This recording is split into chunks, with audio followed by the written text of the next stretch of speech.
नमस्कार, आप देख रहे हैं एटी मनी बनो अपना फाइनेंस मिनिस्टर। मैं हूं आपके साथ कविता थपलियाल।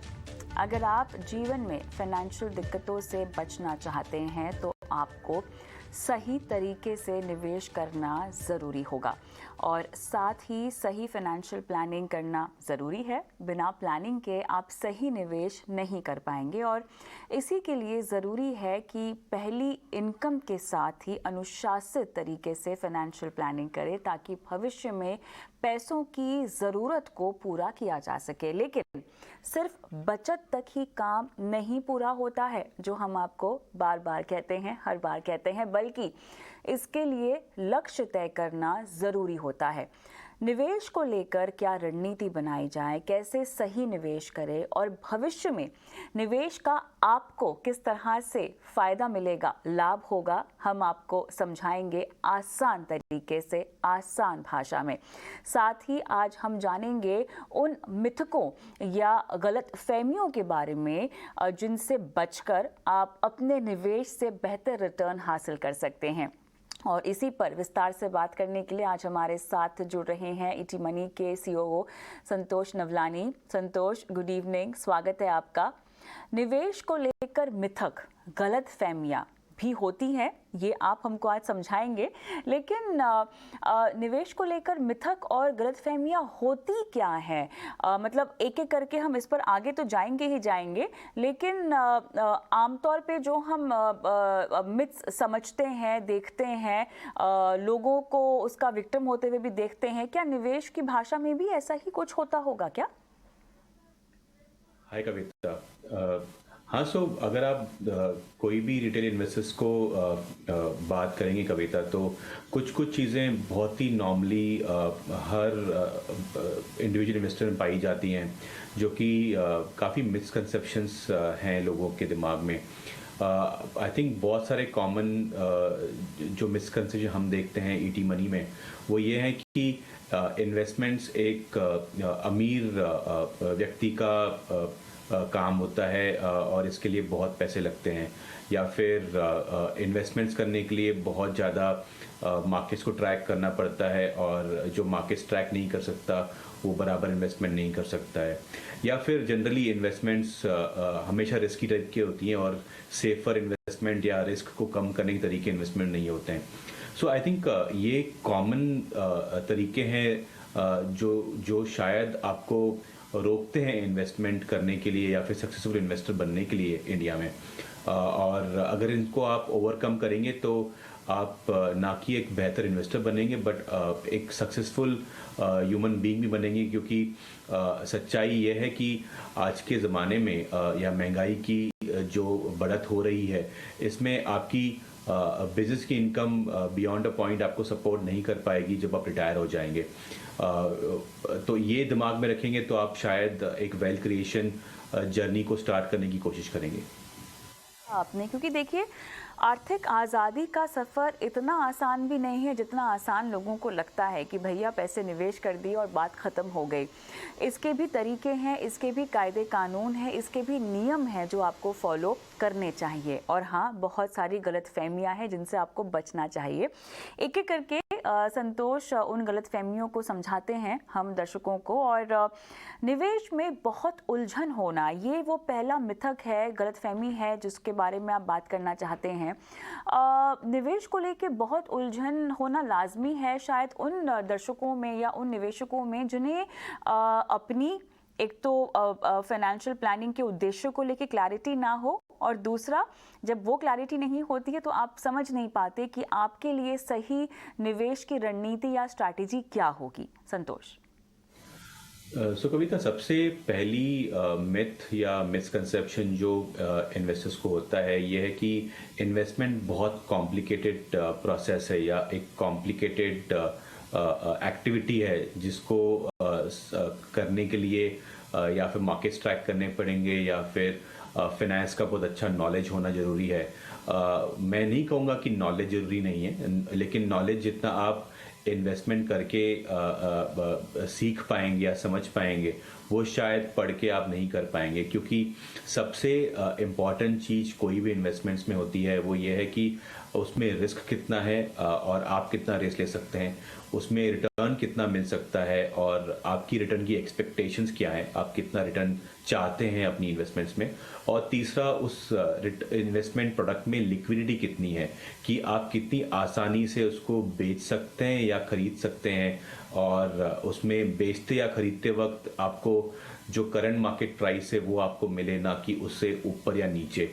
तो ये तीनों चीज़ें अगर आप कोई भी इन्वेस्टमेंट में समझेंगे तो आसान हो जाता है। और चौथी चीज़ अगर आप समझें म्यूचुअल फंड्स को लेकर, वो ये है कि बहुत बार ये प्रोसेस कॉम्प्लिकेटेड इन्वेस्टर खुद बनाते हैं, क्योंकि उनको एक ही चीज़ करनी होती है, या फिर बेस्ट फंड लेना है, टॉप का फंड लेना है, या फिर नहीं लेना है।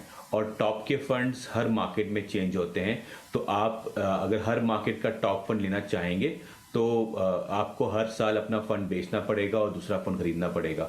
तो अगर आपको ये चीज़ से ओवरकम करना है और इसको अवॉइड करना है, तो सबसे बढ़िया चीज़ म्यूचुअल फंड्स में होती है, जो कि लो कॉस्ट इंडेक्स फंड्स होते हैं, जो कि पैसिव फंड्स हम बोलते हैं। इसका मतलब ये है कि आप एक फंड मत ढूंढिए इन्वेस्ट करने के लिए जो सबसे बढ़िया हो, आप पूरे मार्केट में पैसा लगाइए।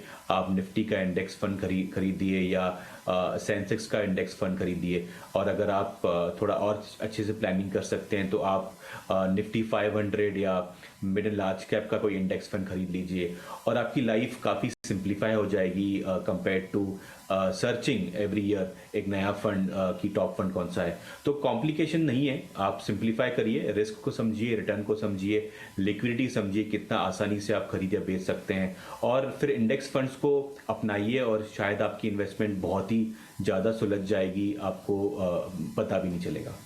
तो इसी पर मैं आना चाह रही थी, क्योंकि इन्वेस्टिंग अगर कॉम्प्लिकेटेड है तो इंडेक्स फंड से ये कितनी आसान हो जाती है, या ये एक मिथ है? क्योंकि अगर आप उसके कामकाज को भी नहीं समझते तब तो मेरे ख्याल से ये पूरी प्रक्रिया आपके लिए काफ़ी जटिल हो सकती है। सुकविता, एक्चुअली ये ज़रूरी नहीं है कि आपको पूरी तरह समझ में आए, या आपको समझना है कि ये इन्वेस्टमेंट पर काम करता कैसे है।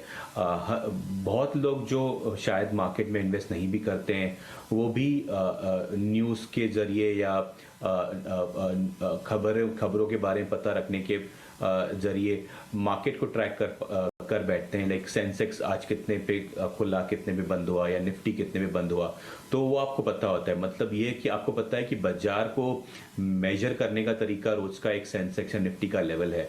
तो अगर आप ये समझते हैं कि निफ्टी एक मेजरमेंट है या फिर एक वैल्यू है रोज, कि इंडिया का जो पूरी टॉप कंपनीज हैं उनमें कितनी शेयर प्राइस में कितनी उछाल आई, तो अगर आप इतना भी समझते हैं तो काफ़ी है। और इसके लिए आपके पास फंड अवेलेबल होता है कि आप निफ्टी के एक फंड में लगा लें, जो कि वही 50 स्टॉक्स लेगा जो कि निफ्टी की वैल्यू दिखाता है रियल टाइम में हर रोज मार्केट की।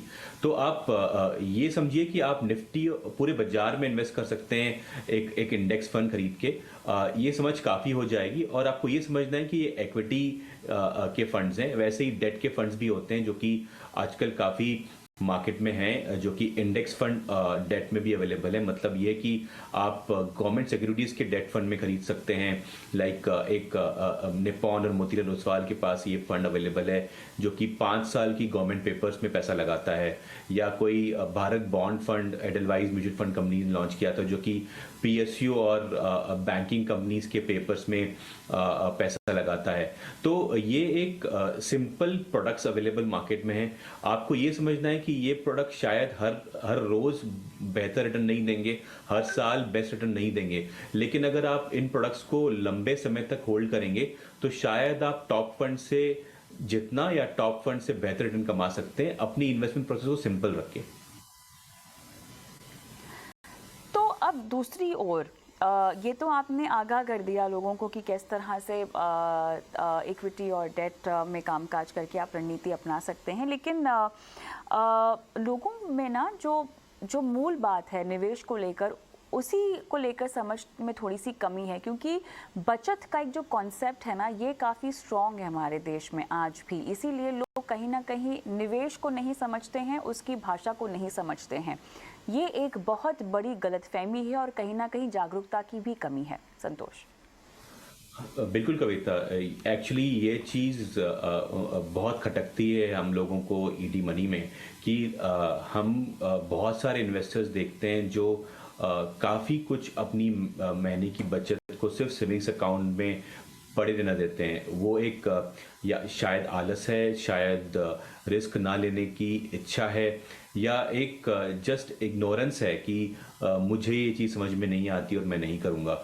और उसकी वजह से इंडिया में बहुत सारे पैसे बैंक अकाउंट्स में पड़े हुए हैं और शायद इतना कम ब्याज दर कमा रहे हैं जो कि शायद आपके लिए, आपकी वेल्थ के लिए हानिकारक है। अगर एक एस्टीमेट के हिसाब से इंडिया में क्लोज टू 1,60,000 करोड़ के बैंक अकाउंट्स में पैसे पड़े हुए हैं। अब 1,60,000 करोड़ जो पैसे बैंकों में पड़े हुए हैं, ये इतने ज़्यादा हैं कि ये अगर प्रोडक्टिव एसेट्स में लगाए जाएं, इक्विटी में या एक अच्छी सी डेट इंस्ट्रूमेंट में लगाए जाएं, तो काफ़ी अच्छी वेल्थ क्रिएट कर सकते हैं पूरी इंडिया के लिए। लेकिन हम लोग इसमें नहीं करते हैं और पैसे को अकाउंट में रहने देते हैं। ये इम्पॉर्टेंट है समझना कि आपका जो सेविंग्स अकाउंट का बैलेंस है वो सिर्फ 2 से 3% का ब्याज दर कमा रहा है सालाना, और इन्फ्लेशन जो कि महंगाई का एक मेजरमेंट है, जो महंगाई बढ़ रही है वो कम से कम 5 से 6 से 7% बढ़ रही है इंडिया में जनरली। और इसका मतलब ये है कि आपका पैसा हर साल 4% नुकसान हो रहा है और आपको पता नहीं चल रहा। तो ये जो सेविंग्स को लेके एक मिसकंसेप्शन है कि मैं सिर्फ पैसे को बचा के बैंक अकाउंट में सेफ्टी में रखूंगा तो मेरे पास इतने पैसे आ जाएंगे कि मेरी लाइफ काफ़ी फिनेंशियली फ्री हो जाएगी।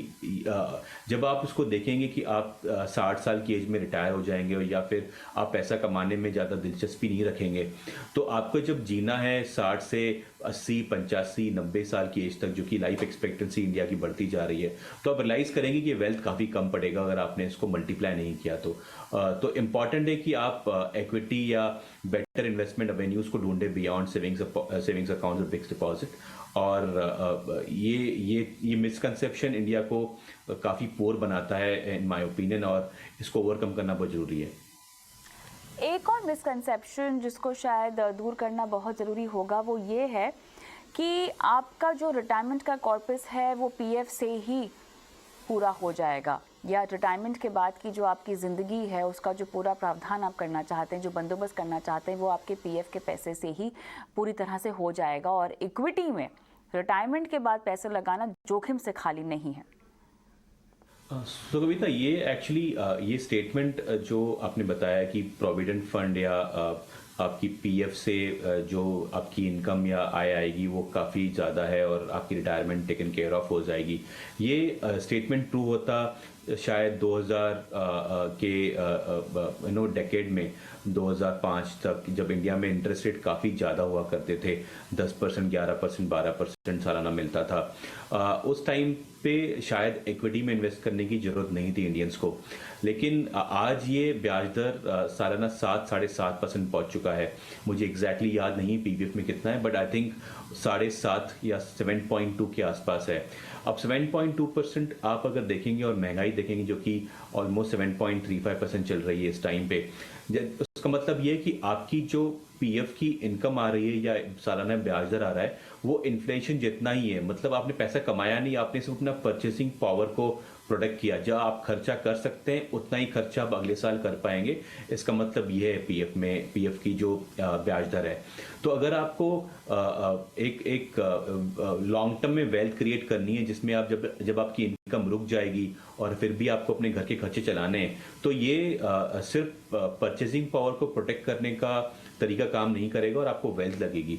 और इसलिए बहुत इंपॉर्टेंट है कि आप इक्विटी या हाइब्रिड इंस्ट्रूमेंट्स में पैसा लगाएं जिसमें इक्विटी और डेट कॉम्बिनेशन में भी हो, या एसेट अलोकेशन को ऐसे बनाएं कि थोड़ा सा पैसा आपका इक्विटीज में हो, चाहे वो 20% हो चाहे 30% हो, और बाकी सब पीपीएफ के अलावा बेटर इन्वेस्टमेंट्स तरीकों में लगाए जाएं जहां पे आपको एक लॉन्ग टर्म में वेल्थ क्रिएट होगी।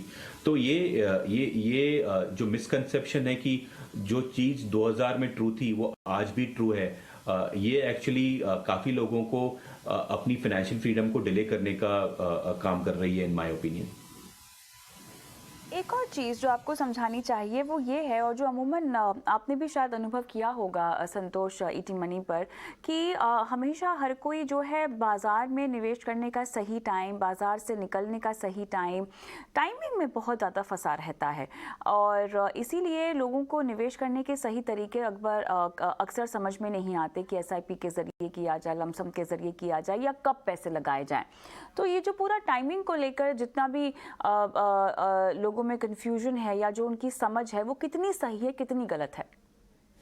सो कविता, एक्चुअली अंग्रेजी में कहावत है, it's time in the market which makes money and not timing the market. इसका मतलब ये है कि जितना लंबे समय तक आप मार्केट में लगे रहेंगे उतना ज़्यादा पैसा कमाएंगे, ना कि अपनी इन्वेस्टमेंट को टाइम करने का, मतलब कि एंट्री और एग्जिट को टाइम करना।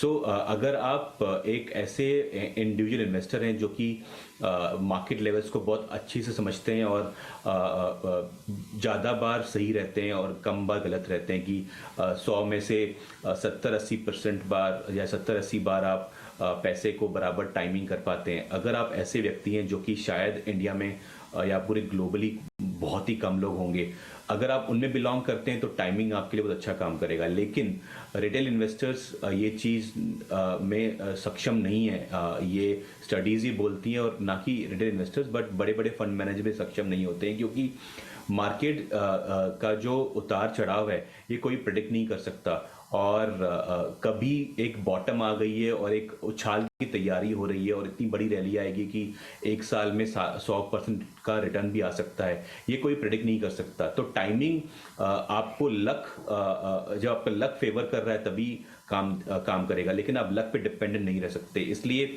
आपको टाइम पे फोकस करना है कि मैं कितना लंबे समय तक इन्वेस्टमेंट में रह सकता हूं और वेल्थ क्रिएट कर सकता हूं। एक स्टडी है, हमने कुछ टाइम पहले करी थी, कि अगर आपने 2009 में पैसे लगाए होते जनवरी में 10 लाख रुपए, तो वो नवंबर 2021 तक ऑलमोस्ट 60 लाख रुपए हो चुके हैं, अगर आप उसको सेंसेक्स निफ्टी में लगाते।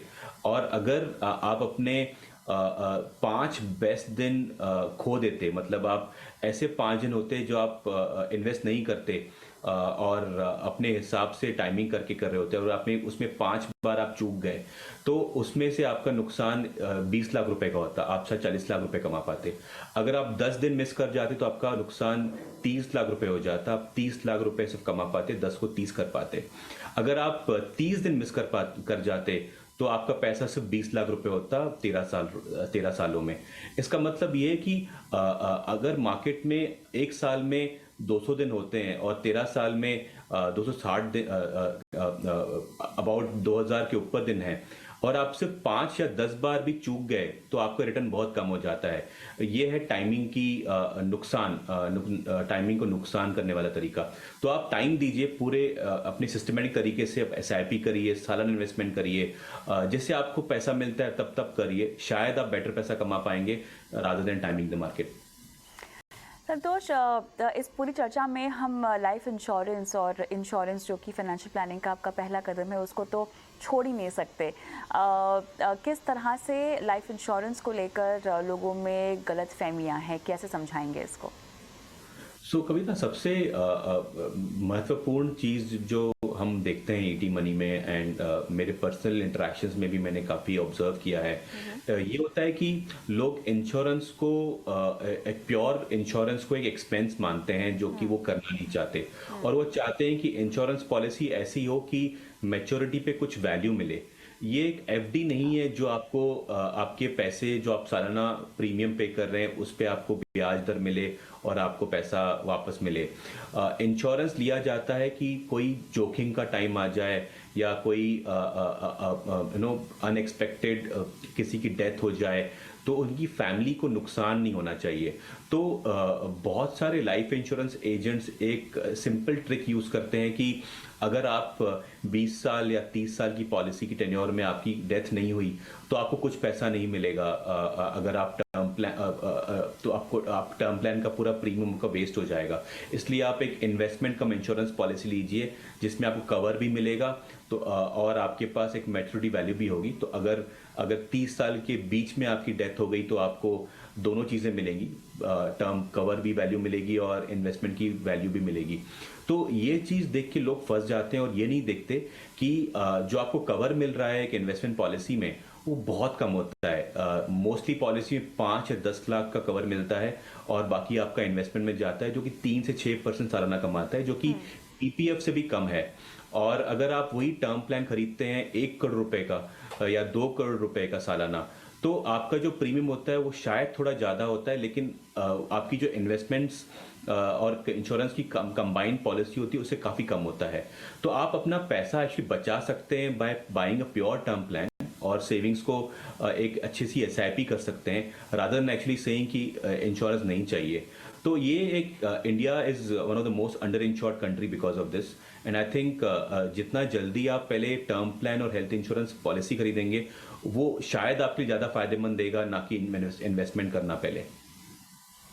ये बताएं, लोग एनएवी को बहुत ज़्यादा तवज्जो देते हैं संतोष, क्या एनएवी बहुत ज़रूरी क्राइटेरिया हो जाता है जब आप म्यूचुअल फंड में निवेश करने के बारे में सोचें, या इसको नज़रअंदाज किया जा सकता है?